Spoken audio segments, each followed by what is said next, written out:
বাংলাদেশ চিটাগাং আর কতগুলা উনি দেখেছে, উনি কি দেখাতে পারবে তীব্রামতা কখনো সেরকম একটা ম্যাপ বাহির করেছে? উনি কি দেখাতে পারবেন?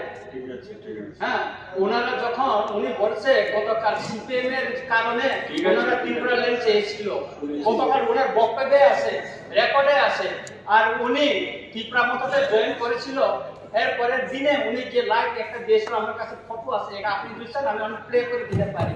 উনি বলেছিল চোখে এখানে এই চোখটা খোলা অবস্থায় ছিল স্যার ওনার, উনি বলেছিল আমি তো ত্রিপুরা সন্ধ্যাতে গেছি না ইয়ে করছি ওইরকম বলছে। আমি আপনি যদি পারমিশন দেন স্যার আমি দেব স্যার, এখানে আছে স্যার, আপনি মোবাইলে আছে, আপনি অবজেকশন দিয়েছেন, আমি রঞ্জিত বাবু বলেছি রঞ্জিত বাবু আপনি পার্সোনাল কথা বলছেন, ঠিক আছে রঞ্জিত বাবু উনি তো এরকমই বলছে, প্লিজ বসেন বসেন, ঠিক আছে বসেন ঠিক আছে রঞ্জিত বাবু। এটিজি ডিপার্টমেন্টের মাধ্যমে জনজাতির ইয়াংদের জন্য সুপারি প্রকল্পের মোট 406 হেক্টর জমিতে চাষ করা হয়েছে এবং সাথে 464 বাসগৃহ তৈরি করে দেওয়া হয়েছে এবং তার মধ্যে আছে 1900টি জলের ফিল্টার বিনামূল্য বিতরণ করা হয়েছে।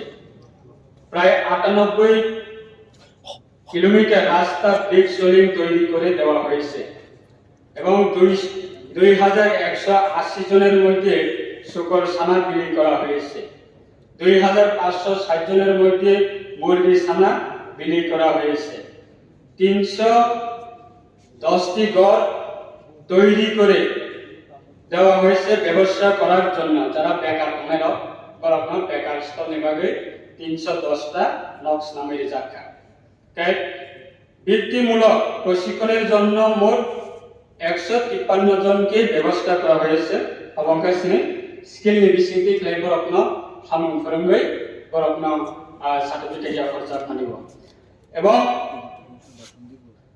মাননীয় মুখ্যমন্ত্রী রাবার মিশনের অধীনে 2021 এবং 22 হইতে 2022 এবং 23 অর্থবর্ষের মোট 1238.97 হেক্টর জমিতে রাবার চাষ করা হয়েছে। তাতে মোট 1355 জন উপকৃত হন।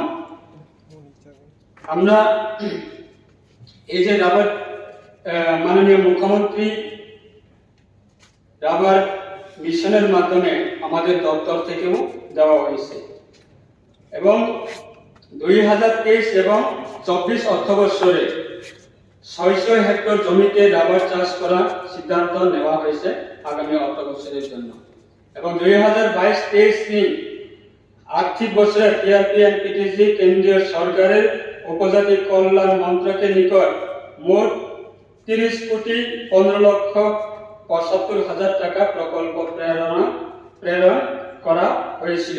তবে উক্ত মন্ত্র মোট 14,02,65,000 টাকা মঞ্জুর করেছে। তার মধ্যে টিআরপি-এনপিটিজি ডিপার্টমেন্টের এখন পর্যন্ত মোট 1,87,85,000 টাকা খরচ করেছে।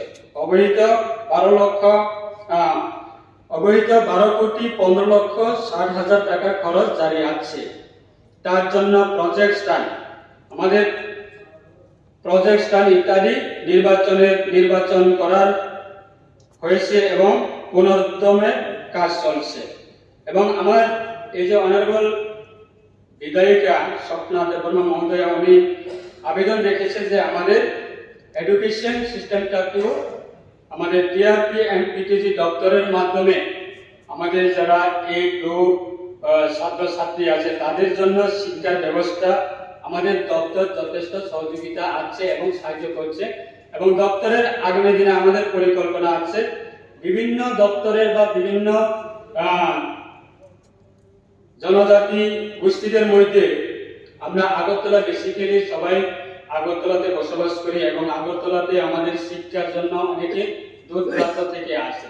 তাদের জন্য আমরা চিন্তা ভাবনা করে আমাদের আগামী দিনের পরিকল্পনা আছে, তাদের জন্য আমরা হোস্টেল নির্মাণ করার জন্য আমাদের পরিকল্পনা আছে এবং আজকে এই টিআরপি-এনপিটিজি ডিপার্টমেন্টের মাধ্যমে আমাদের গেস্ট হাউস রয়েছে এবং বিভিন্ন এলাকাতে যে এলাকাতে আমাদের রাজ্য সরকারের মাধ্যমে কাজ করা সম্ভব হয়নি, সে জায়গাতেও বেসিক্যালি আমাদের যারা রিয়াং গ্রুপ ভাই বোনেরা যারা বসবাস করে ওই এলাকা বা ওই গ্রামে, তাদের বিভিন্ন এলাকা উন্নয়ন করার ক্ষেত্রে আমাদের এই দপ্তর যত সম্ভব আমরা আমাদের এই দপ্তরের মাধ্যমে তাদেরকে সহযোগিতা করি এবং উন্নয়নের কাজগুলি আমরা করি সেটাই।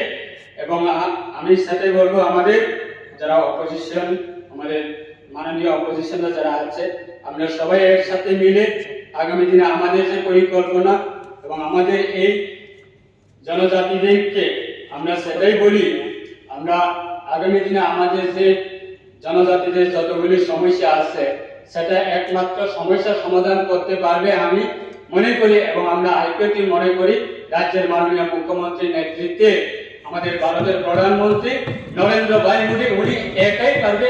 আর আমরা কোনোদিনে অন্য কোনো ব্যক্তিকে আমরা বিশ্বাস করতে পারবো না এবং সহযোগিতা করতে পারবো না। তাই আজকে আমি সেটাই বলবো, আমাদের যারা এই যে বসে আছে তারা ভুল রাজনীতির কারণে আমাদের অনেকগুলি পিছিয়ে পড়েছে, তা থেকে আমরা ওভারকাম করার জন্য আমরা সবাই একসাথে মিলে কাজ করব।